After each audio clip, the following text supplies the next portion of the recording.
Ek wil jou help om 'n raamwerk te bou om die Matteus Evangelie te verstaan. En ek het nou die Matteus Evangelie gekies vir die eerste ronde omdat dit makliker is, dis bekend aan jou. Meeste van hierdie goed verhale het jy al gelees en dit help ons sommer om so oorsigtelik deur die evangelie te werk. So ek gaan vanaand 'n klomp goeie sê en jy gaan dalk nie alles afskryf nie. Ek gaan dit op YouTube weer sit en jy kan dit na die tyd weer gaan kyk. Jy sal nou vanaand sien min of meer hoe gaan ek te werk. So ek gaan nie vanaand kans gee vir 'n gesprek of bespreking nie, omdat dit so 'n vol program is wat ek hier gaan doen. En ja, ons sal die groepwerk nog ook op Teams ook beter kry. So die eerste ding is ek wil vir jou raamwerk gee. Die tweede ding is ek wil hê jy moet met 'n oop gemoed hierdie skrif lees en die tekste waarmee ons besig gaan wees. Die feit dat 'n mens kritiese vrae vra of sekere goeders bevraagteken, wat jy nou al baie dalk al as net vanselfsprekend aanvaar het, beteken dit nie dat ons nie glo in die Bybel, dat dit die woord van God is nie. Maar as daar sekere goeders, en die meeste van die goed weet jy dalk al, dat byvoorbeeld dat aan die Matteus Evangelie is daar heel wat skrywers gewees. Dit was nie net een, onthou, dit was 'n mondelinge oorvertel en iemand het dit 'n boek gestel en dis geredigeer en is weer gecheck en so het verskillende mense en ons kom dit agter. Dit beteken nie weet dat dit die bal omgooi as mens dit so hanteer nie. Jy hanteer die teks 'n bietjie meer krities en vra meer vrae en op die uiteinde ervaar jy die dieper betekenis daarvan. So dit is net verantwoordelike gebruik van die Bybel. So kom ek begin met die eerste slide. Dit is net 'n vinnige prentjie van die boeke wat ek gebruik in hierdie kursus. Dit is so 'n soort van 'n bibliografie wil ek amper sê van die boeke.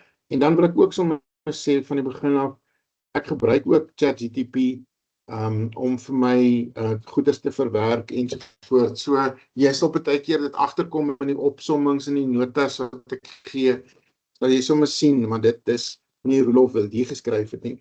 So om die werk 'n bietjie makliker te maak, maak ek gebruik daarvan. Maar ja, so hoe ons in Logos byvoorbeeld ChatGPT gebruik is net vir interessantheid is, hy gaan nie op die groot, weet al die stof tot beskikking in die wêreld werk hy nie. Hy werk net op die boeke wat ek besit, waarvan dit so 1900 is. So hy gaan kyk net in daai boeke wat dan betroubare bronne is. En so, maar dit is net so terloops. So, ek gaan wegval met 'n bietjie te gesels oor die Matteus Evangelie. En as ek net so vinnig deur die hooftrekke daarvan kan gaan, dan sal jy sien, ons lees nou hoofstuk 1, jy het nou tot 4, ek dink jy het vandag hoofstuk 5 gelees. Die geslagregister en die geboorte van Jesus, dit doen ons vanaand, die doop en die versoekings en disippels, hoofstuk 3 tot 4, hoofstuk 5 begin met die bergrede, hoofstuk 8 tot 9 gaan oor die wonders van Jesus, hoofstuk 10 gaan oor sy sendingopdrag, hoofstuk 11 en 12 gaan oor die gesprekke wat hy met sy teenstanders het, hoofstuk 13 gaan oor die gelykenisse oor die koninkryk, en dan 14 tot 17 gaan oor die wonders en die gesprekke met die fariseërs. En dan hoofstuk 18 gaan oor die betekenis van disippelskap, vers 19 tot 23 gaan oor die pad wat hy van Galilea na Jerusalem toe stap, en gaan dit oor gereed maak vir sy lyding en verhoor en sterwe en begrawe, sy kruisiging. En dan van by hoofstuk 24 tot 25 en van 26 tot 28 gaan ons aan met hierdie onderwerp tot by die opstanding. So dis net so 'n vinnige oorsig oor die Matteus Evangelie. wat vir jou net so 'n breë prentjie gee, soos wat jy deur dit lees. Dit is baie om te lees, besef ek, het nie altyd die tyd nie, maar partykeer is dit goed om net lang stukke deur te lees om 'n groter prentjie te kry. Vanaand fokus ons dan nou op die eerste 4 hoofstukke. En ek wil graag vanaand dit met jou deel. En ek moet begin by Matteus 1 vanaf vers 1 tot 17, wat alles handel oor die geslagregister en die geboorte van Jesus, net daai eerste deel in Matteus 1. So kom ons begin by, wat is die doel van die evangelies? Die evangelies, oor die algemeen se doel is om vir ons te help, om die historiese Jesus, die Jesus wat daar was in Bethlehem, gebore is, die Jesus wat op die aarde geloop het, en wat pa en ma gehad het, en wat geleer het, en alles gedoen het soos ons gesien het. Dis die eerste doel van die 4 evangelies. Die tweede daarmee is saam is om vir ons 'n teologiese perspektief te gee, of op die spesifieke behoeftes, wat elkeen van hierdie evangeliese lesers gehad het. Julle sal onthou daai prentjie wat ek laasweek gewys het ek die Bybel gewys, en net agter die Bybel is daar die wêreld waarbinne die Bybel ontstaan het. En dit is wat ons nou gaan fokus op. So dit gaan jou help om te verstaan dat die Matteus Evangelie is hoofsaaklik vir 'n Joodse gehoor geskryf. En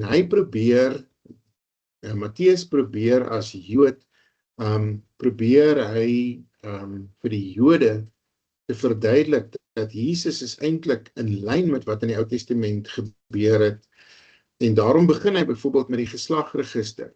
En hy begin vir hulle te verduidelik, waar kom Jesus vandaan? Van Abraham af, hy vat hom reg deur. So dis min of meer die fokus en spesifieke doel van Matteus, sodat Jesus regtig as die Messias aangewys word, en dit beteken dat hy die wettige erfgenaam van Dawid se troon was, en dat daarbey saam dat hy die vervulling was van al die verbondsbeloftes wat vir ons in die Ou Testament gegee word. Maar dit is nie net vir die Jode geskryf, dit is ook vir heidene geskryf, en ander woorde mense wat nie glo nie, mense wat nie deel van die Joodse geloof was.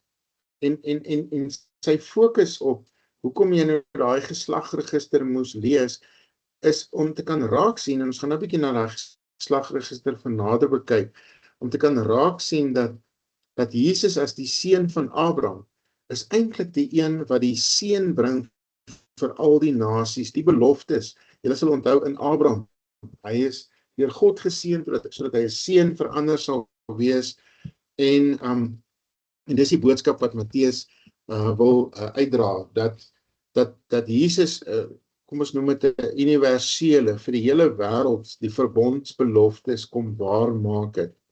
So Matteus beklemtoon, as jy dit nou lees, dat die evangeliese wortels lê baie diep in, en dit lê in die Joodse geskiedenis. Maar Matteus beklemtoon ook dat Jesus vir alle mense gekom het. Hy bevestig wat die Jode glo, maar hy vat dit verder. So as ons nou na daai geslagregister kyk, wat jy, nou dit eers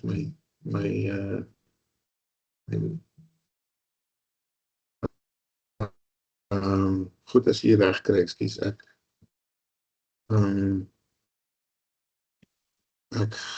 gaan hier aan die praat, en ek sit nie my slides by nie. So dit, die getrouheid van God se geslagregister wys eintlik dat dit reg is. As jy nou deur daai geslagregister gaan, en jy kyk baie mooi dan sal jy sien dat verskillende mense daarin. Hy het mense wat helde was in Jesus se geskiedenis, maar hy het ook sondaars daar genoem, en hy het mense wat probleme gehad het, en hy het selfs heidene wat binne in daai geslagregister genoem word. En daarmee wys dit net vir ons hoe eg die geslagregister is. Hy het nie net probeer om 'n mooi prentjie te skep van almal wat net goed is en so nie. Jy sal byvoorbeeld agterkom dat daar ook verskillende vroue was in die geslagregister. En ek net hierso kyk. So jy sal agterkom dat daar byvoorbeeld 5 vroue genoem word. Daar word Tamar genoem wat prostituut was. In Genesis 38 vers 24 kan jy meer lees oor haar. Jy sal Rahab se naam daar kry. Wat 'n heiden was, wat deur die Jode verwerp is. Sy was ook 'n prostituut gewees, maar is gered deur haar geloof in God en dat sy die Israelitiese volk gehelp het. Daar was iemand soos Rut wat daar genoem word, wat Moabiet was. In ander woorde, 'n volk wat nie geglo het in die Jodese oë nie.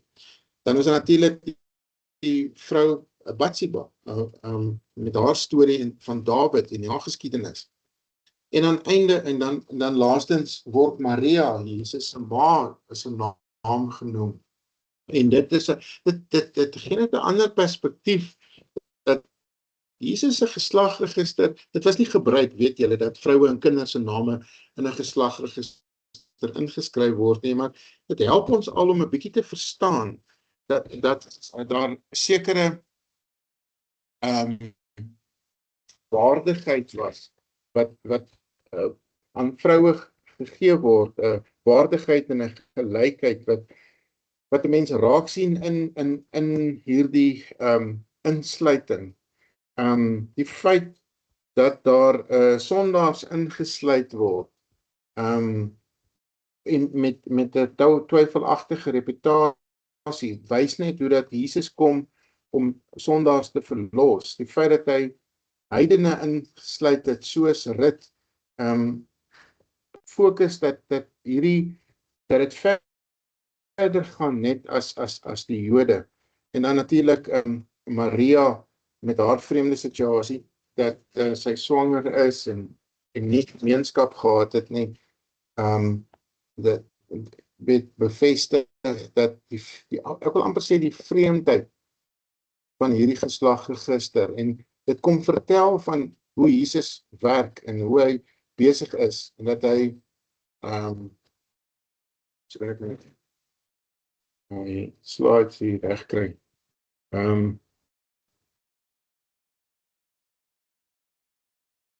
Hoe hy die heidense geloof die heidens vir hulle ook gekom het en ook in hom glo, soos Tamar en Rahab en Rut byvoorbeeld. So die groot teologiese punt wat in die Matteus met hierdie geslagregister vir ons gegee word, en dit is wat jy vir jouself afvra as jy nou hierdie teks lees. Wat beteken dit? Hoekom moet ek nou hierdie goedes lees? En as jy die geslagregister lees, dan word jy bewus van God se getrouheid, van sy verbond, dat hy beloof het, dat hy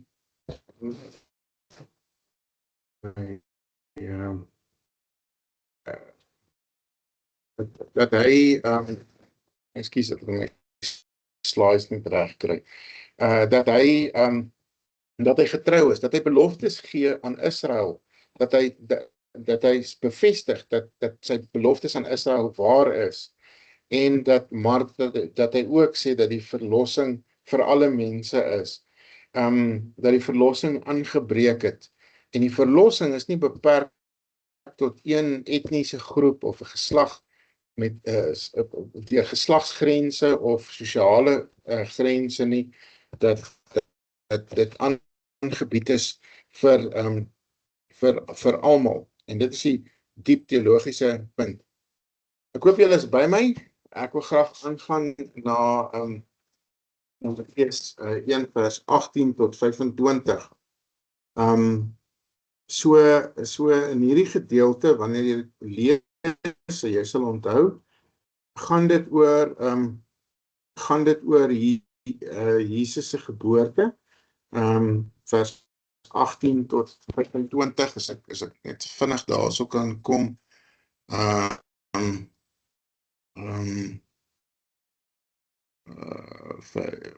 Wat vertel hier volg die geskiedenis van die geboorte van Jesus, en dan gaan hy aan toe sy moeder Maria nog aan Josef verloof was, en jy ken eintlik die res. So kom ons fokus net eers daarop.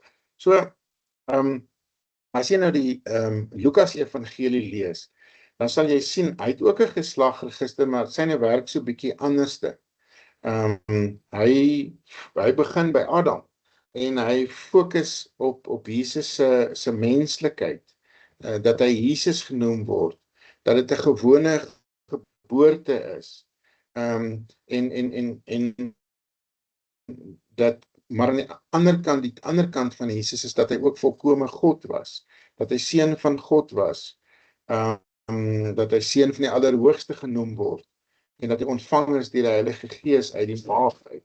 Matteus se klem is baie dieselfde, beklemtoon ook twee kante van Jesus, sy menslike kant, dat hy uit Dawid en Abraham se geslag gebore is, dat hy ook die naam Jesus dra, 'n menslike naam, dat hy werklik gebore is.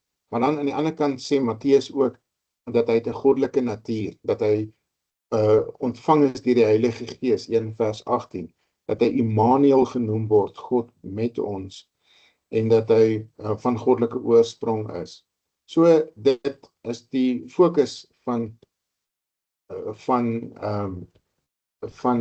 Matteus en Lukas, al twee hierdie goddelike kant van Jesus en die menslike kant van Jesus.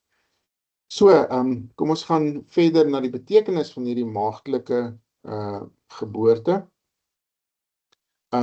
Die engel wat dit kom duidelik maak vir Maria, dat sy swanger is, en dat mens sommer agterkom as jy dit lees, die uniekheid hiervan, is dit totaal anderste, en dat dit God is wat hulle van wat die volk van hulle sondes sal red. En vir my en jou die boodskap is jy oor hierdie dinge dink, dat jy absoluut net dankbaar kan wees en in aanbidding kan gaan en net erkenning aan God kan gee, en aan Jesus kan gee dat God ons red en dat God met ons is.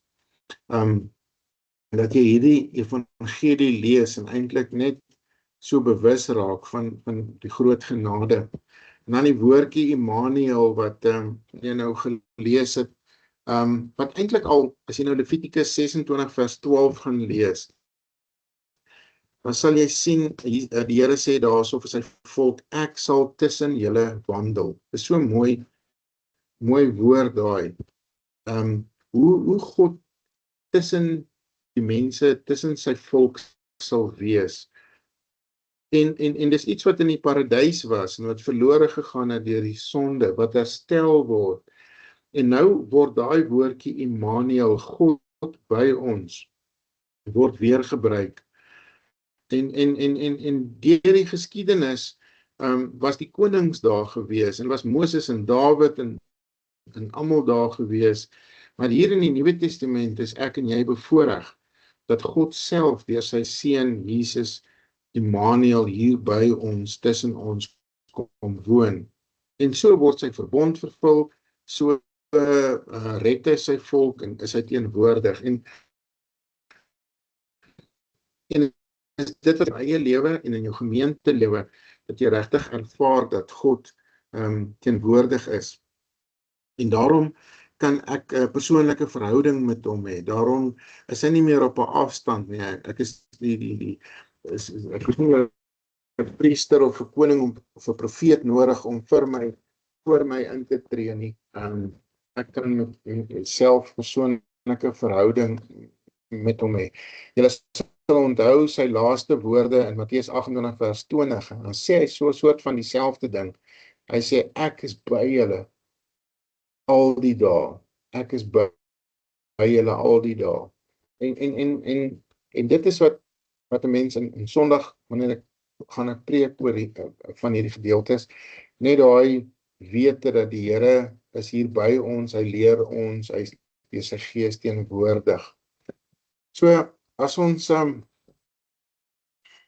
'n bietjie kan aangaan na wat ons kan leer uit die karakters uit, is ons leer van Josef, ons het van Maria se geloof geleer. Ons het van verskillende persone geleer tot op hierdie stadium. En dit val 'n mens op, dit tref 'n mens, hierdie wonderlike toegewyde mense. Maar die fokus en die kollig bly en moet bly heeltyd op Christus. Hy is die middelpunt. Hy is die een met wie ek 'n verhouding moet hê. So net na hulle lewens te kyk is 'n baie mooi morele lesie en voorbeeld vir ons. Ons kan dit maklik moraliseer. Maar in ons lees van die evangelie is die kollig en fokus altyd op Christus.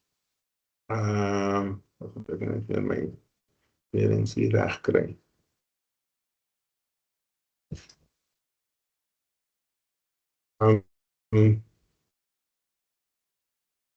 Goed, so as ek dit net sommer so kan saamvat, net tot hier toe, by hoofstuk, tot by die einde van hoofstuk 1 met Jesus se geboorte, dan is dit wat jy lees, is hierdie menslike kant van Christus en die goddelike kant van Christus.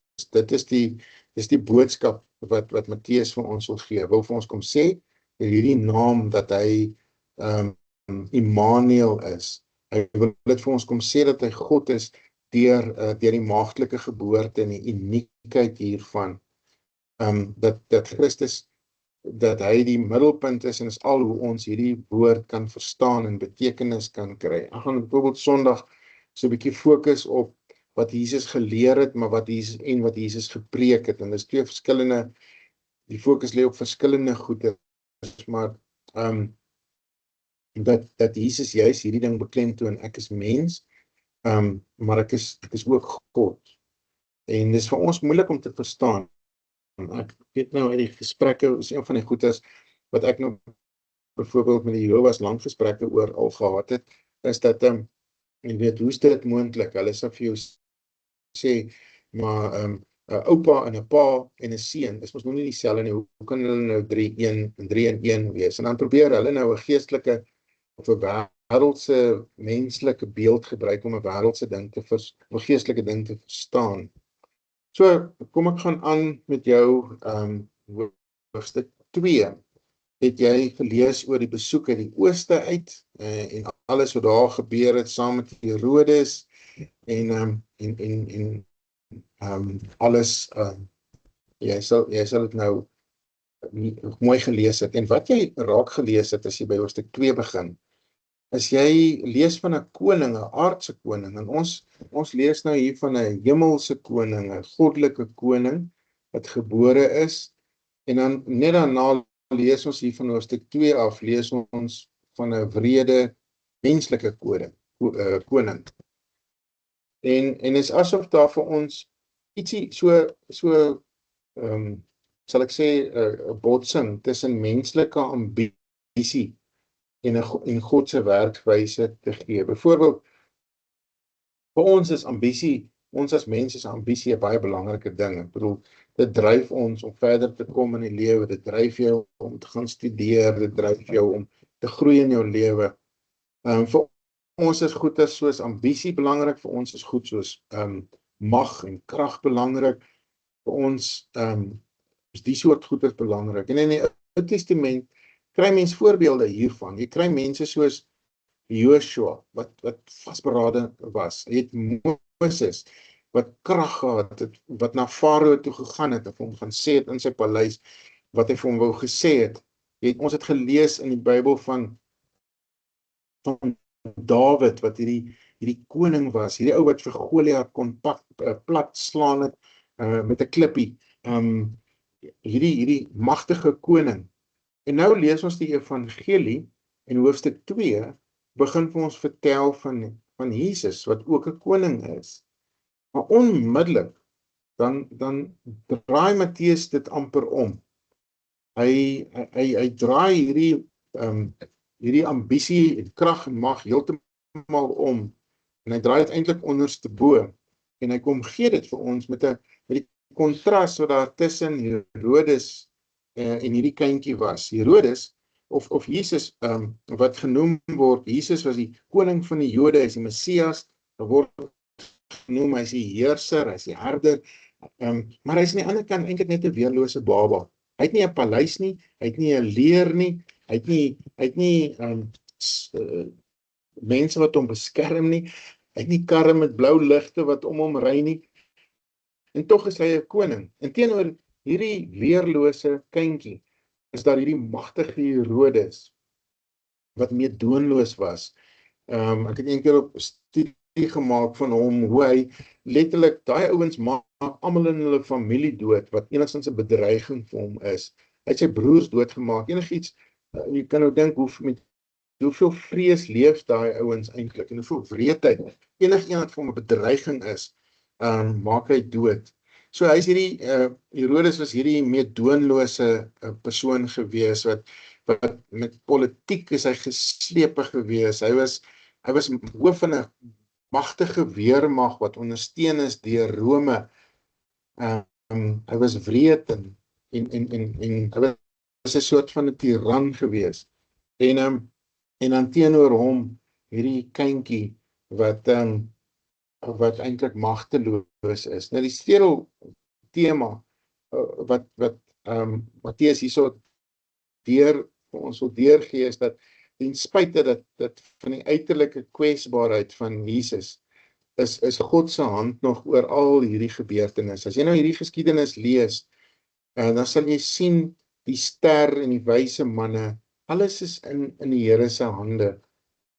Dat juist Bethlehem was en hoe hulle in Bethlehem gekom het, is 'n vervulling van die profesie.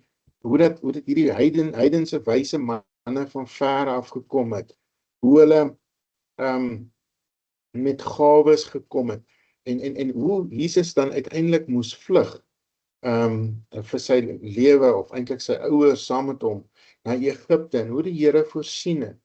As jy daai hele geskiedenis lees, hoe Herodes selfs 'n heiden drome gedroom het, en hoe hy drome, sy planne eintlik verydel het, en hoe hulle vlug na Egipte toe.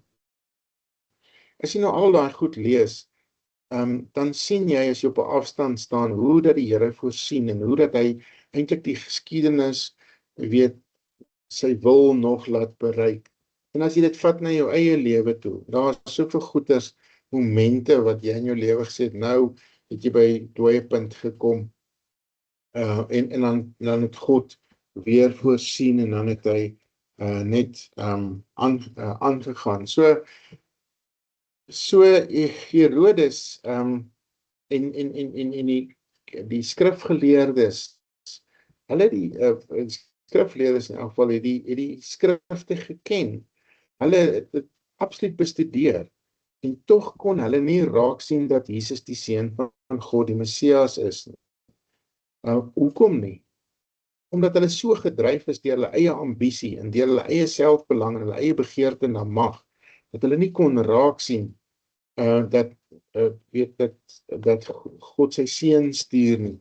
En as jy nou deur die hele evangelie lees, dan sal jy agterkom dat dis hoekom ek net gesê het dat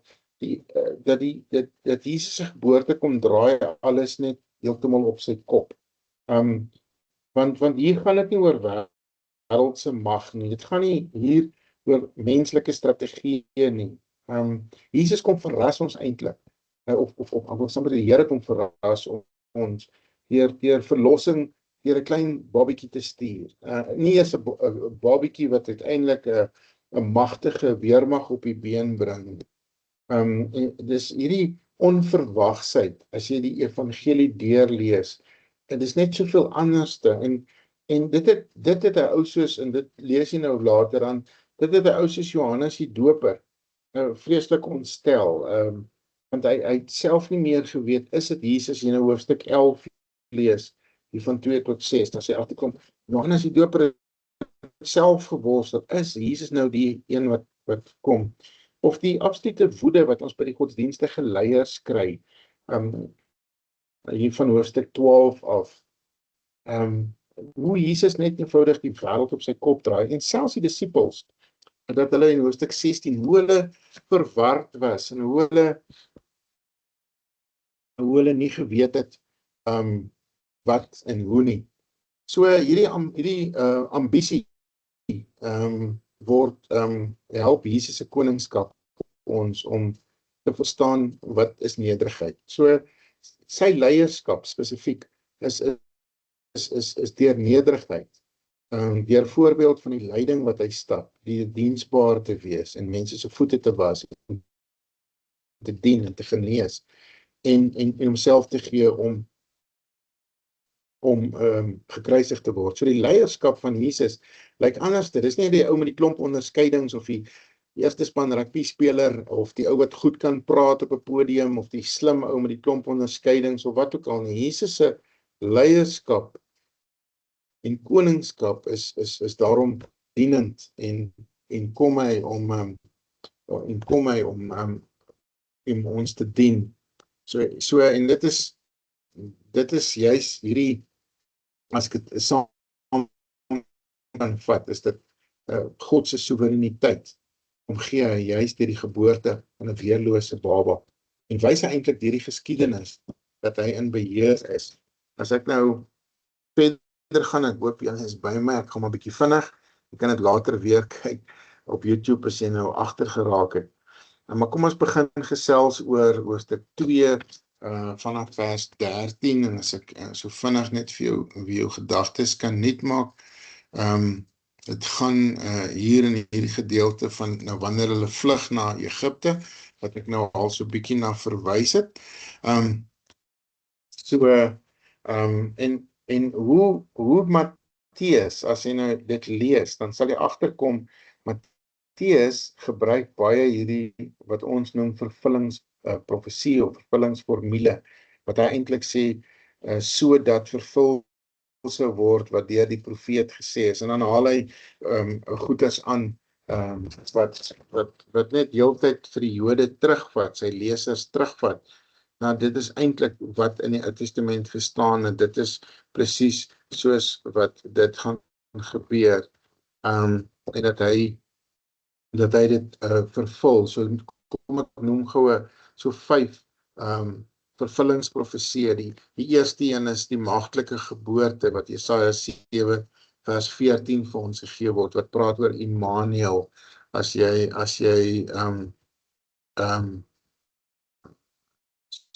dit weer gaan lees.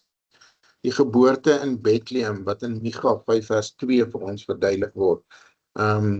Die hele tog na Egipte, Hosea 11 vers 1.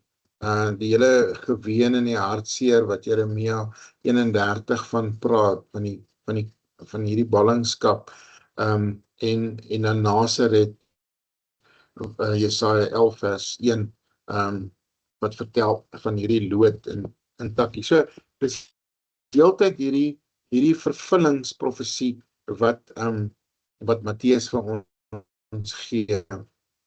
So as ek so vinnig 'n breër prentjie dan nou kan skets, wat Matteus vir ons gee is dat Jesus is eintlik meer as maar net 'n politieke bevryder, of hy's meer as maar net 'n nasionale koning, hy's meer as maar net 'n militêre figuur. Matteus kom beklemtoon dat hy die vleesgeworde mens is, die vleesgeworde God, wat mens geword het, die vervulling van Jesus, van Israel se hoop. So as ek so 'n bietjie vinnig krities na kritiese besware kyk, die vraag is, en ek gaan dit nou vinnig noem, maar net het Matteus nie maar hierdie geskiedenis geskep nie, was hierdie man nie, ons gehoor baie keer, is dit nie sommer maar net, is dit waar, is dit nie opgemaak nie, en dan beklemtoon hierdie evangelie ons, dat dit werklik was, die apostels het werklik gelei, dat die ooggetuies was werklik daar gewees. Die geskiedenis dui aan Jesus Herodes se lewe. Die teenstanders van die Jode of van Jesus sou dit uitgewys het. So as jy nou na alles kyk en mense bevraagteken, dan is daar soveel getuienis wat ons kan sien, maar dit moet waar wees, want dit kon nie net 'n storie gewees het wat opgedis het nie. En dit is die lekkerte van die feit dat die evangelie is, dit is 4 verskillende evangelies, dit is soos 4 ooggetuies van 'n motorongeluk, dan op elke straathoek het daar een gestaan en elkeen praat van sy eie perspektief, en ons lees nou spesifiek een ou, Matteus se perspektief. As jy kyk na die datum van Jesus se geboorte, dan lyk dit vir ons of dit 4 tot 6 voor Christus eintlik kon gewees het. So daar's heelwat vraagtekens daaroor, en ek gaan nou nie in die detail daarvandaan nie, maar die kalenderberekeninge en so is ja, dit word vir ons redelik duidelik gegee. So as ek net by die kernboodskap gaan dit oor die vervulling van die Ou Testamentiese profesie, dat Jesus die ware seun van God is, die nuwe Israel, die koning wat uit Dawid se lyn gebore is, die lydende dienskneg, en dan God self wat mens geword het en onder ons kom woon. Goed, ek hardloop vinnig. Hoop jy is by my. Ons is by Matteus 3, vers 1 tot 17. En jy kan, as jy dit op YouTube later kyk, en jy kan dit net pause, en jy kan vinnig net weer na my luister, en dan weer die gedeelte lees. As jy nou Matteus 3, vers 1 tot 17 deurgaan, dan is dit die gedeelte waar Johannes die Doper met sy prediking begin, waar Jesus gedoop is, en wat ons eintlik vertel van die verwagting van die eerste Joodse Messias wat mense gehad het, en wat daar gee ek sommer so vinnige oorsig, en dat in 3 dae, so die doel van Matteus is juis om hierdie evangelie te herdefinieer. Met ander woorde, wat ek daarmee bedoel is, daar was 'n sekere verwagting, soos daar vandag 'n verwagting is vir Jesus. In daai tyd was die verwagting, soos julle weet, is nou maar baie sterk politiek gedrewe, en hulle wil van die Romeine bevry word, en hulle prentjie van Dawid se koningskap was, hy het geregeer, en hy was koning gewees, en hy was magtig gewees, en so hierdie verwagting, kom Matteus, daar by punt 3, kom hy kom herdefinieer dit, hy kom skilder 'n ander prentjie, totaal ander prentjie, hierdie kindjie wat magteloos is, wat nie mag het nie, wat nie, jy weet, al daai eienskappe het nie. So punt 4 daarso, beklemtoon dat die Matteus evangelie is eintlik gaan oor die evangelie van die koninkryk. En hierdie woorde wat Jesus begin gebruik, is hy in Matteus 4 begin om te preek daar in Kapernaum se omgewing, dis waar Sondag se preek gaan. Dan gaan dit oor Jesus wat die koninkryk wat naby gekom het beklemtoon.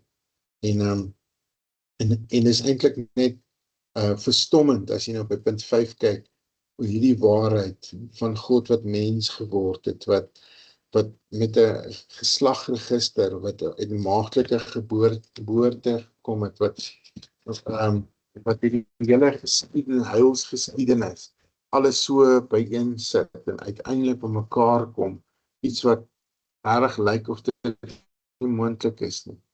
En as jy nou punt 6 daar, die 3-eenheid, as jy Matteus lees, dan sal jy sien hoe die 3-eenheid duidelik word, hoe dat die seun teenwoordig is, Jesus wat teenwoordig is, en dan daal die Heilige Gees deur die vorm van 'n duif daal hy op neer wanneer Jesus gedoop word en jy hoor die stem van die Vader en jy word net bewus van hierdie drie eenheid, iets wat ons sukkel om te verstaan, maar wat vir ons gegee word, hoe hierdie drie eenheid betrokke is en deel is en functioneer. Ek gaan terwille van tyd, gaan ek aanskuif na Matteus 4 vers 11, 1 tot 11, en as ek vinnig net jou gedagtes kan daarso verfris, gaan dit oor die gedeelte wat Stefanie verlede Sondag gepreek het, wat gaan oor die versoeking in die woestyn. En kom ons kyk net 'n bietjie nader na die vraag, na hierdie versoeking, die vraag wat alles oopmaak, wat kon Jesus net doen omdat hy God is. En die duiwel wat eintlik Jesus kom versoek, en dan kom sê hy, maar hoekom sê jy nie vir al die klippe om brood te word nie? Dis asof die duiwel Jesus uitdaag om iets anders te wees as wat hy bedoel is om te wees. Ja, hy het die mag, hy kon dit sekerlik doen, maar dis nie waaroor dit gaan nie. Sy wonderwerke is nie om show te hê nie, maar wonderwerke is deurentyd om God se grootheid te beklemtoon en sy goedheid te beklemtoon. Daarom kan hy sondes vergewe, daarom kan hy mense hulle sondes of hulle siektes genees. So kom ek sê so 'n bietjie aan. So Jesus wat deur die Heilige Gees werk, wat die gesalfde van die Messias is, en dat hy daar's hy. So die doel van sy menslikheid te beklemtoon, en ook in daai versoeking wat daar in die woestyn plaasgevind het, en dat hy weet dat sy menslikheid so na vore kom, dat hy volkome mens is, en dat hy sy volle menslike ervaring het. Hy soveel meer as maar net hierdie kindjie wat in die stal gebore is, en wat regtig 'n werklike baba was. Maar wat welkom Desiree, wat ook die een is wat sonde oorwin het, en wat die sonde versoekings oorwin het, en Satan oorwin het. So hierdie versoekings bevestig maar net hoe Jesus 'n mens is, en hoe hy met sy lewe sy mensheid hierdie versoekings oorwin het, en die beloftes wat vir ons gegee word. Ek gaan so 'n bietjie vinniger, jy kan weer dit opvang. En dan wil ek net by die laaste deel kom by hoofstuk 4 vanaf vers 12, en die gedeelte, jy sal dit onthou, dit gaan oor waar Jesus sy eerste optrede het in Kapernaum, en toe het hy sy disippels geroep en het hulle vir Simon Petrus en vir Andreas en vir Jakobus en Johannes, en dan vers 23 begin hy te vertel hoe hy nou begin te preek daar in die sinagoges en so. Dit is, as ek vinnig net vir jou so 'n prentjie kan gee, dit is omtrent die omgewing waar Jesus opgetree het, en daai sien die Decapolis, van die name wat jy gelees het sal bekend wees vir jou, en dat hoe Jesus dit dan begin te preek. Is nou baie maklik vir my, want dit is nou Sondag se preek, wil nie alles weggee nie, maar in kort wat jy nou hier in hoofstuk 4 begin agterkom is, dat daar baie karakters was, wat 'n rol gespeel het. Jy het van Herodes gelees, jy het van die disippels gelees, jy het 'n geslagregister vol name gelees, jy het van verskillende mense gelees. En nou kom die lig amper so sterker nou op Jesus as die hoofkarakter en die fokus op hom en wat hy doen en dat hy hoe hy nou begin optree en dan hoe het interessant is dat hy in Galilea begin en nie in Jerusalem nie.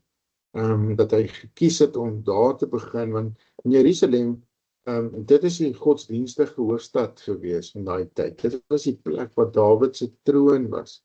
Dit waar die tempel is. Maar Jesus kies om daar in die land van die duisternis met sy prediking te begin. Ver van die belangrike godsdienstige hoofweer. En juist omdat Jesus dinge anders te doen en dan gebruik hy hierdie 4 broers en wie hy hierdie gesag gee, maar hy is nie die leier wat soos ek net al gesê het, hy kry hulle nie om 'n groot weermag te begin of 'n politieke veldtog te begin of om ondersteuners van die tempel te wees nie. Hy begin met die boodskap van redding. Hy begin die boodskap van bediening en omgee en 'n dieper oorgawe. En dan die hartseer as jy nou daai gedeelte lees, hoe die mense eintlik stroom na hom toe. En hulle is baie entoesiasties want hulle wil eintlik hê hy moet eerder hulle siektes gesond maak. En ek gaan dit nou juis Sondag in die preek hanteer. Van dis eintlik deel van Jesus se lyding gewees, want hy het hierdie skare mense wat begin het om na hom toe te kom, en hulle toue gestaan, jy kan amper net die prentjie daar kry, mense met melaatsheid, mense wat aan epilepsie het, mense met verskillende siektes, verlamdes, en hoe hulle eintlik net Jesus wil misbruik. Hulle wil net hê, hy moet hulle gesond maak, en dan sal hulle eintlik klaar met hom, en hoe hy eintlik vir ons probeer sê dat dit gaan eintlik oor hom, dit gaan oor die fokus op hom, nie net wat hy aan ons kan doen nie. So as ek dit in kort moet saamvat, dat Jesus is die een wat die gesag het, en wat op 'n verrassende manier met ons kom werk, en ook hier in sy prediking. En ek gaan so 'n bietjie Sondag weer onderskei tussen die 3 goede wat Jesus gedoen het, naamlik hy het hulle geleer, hy het gepreek en hy het mense gesond gemaak. En wat is die belangrike daarvan? So ek het nou baie vinnig gehardloop en ek gaan dit op YouTube sit en jy kan dit weer rustig deurkyk. Ja, dan gaan ek die slides vir jou aanstuur. Dit is op die WhatsApp groep. Gaan ek gee ook die Bybelstudie, want ek het gesê daar is een selgroep materiaal wat ek uitgewerk het, wat ook op die stuk is, en dan wil ek jou aanmoedig om te bly by die teksgedeeltes wat ons saam lees. Dit is 'n bietjie baie, maar jy sal agterkom, jy het nou deur dit gelees en nou praat ek daaroor en dit lyk klokkies by jou.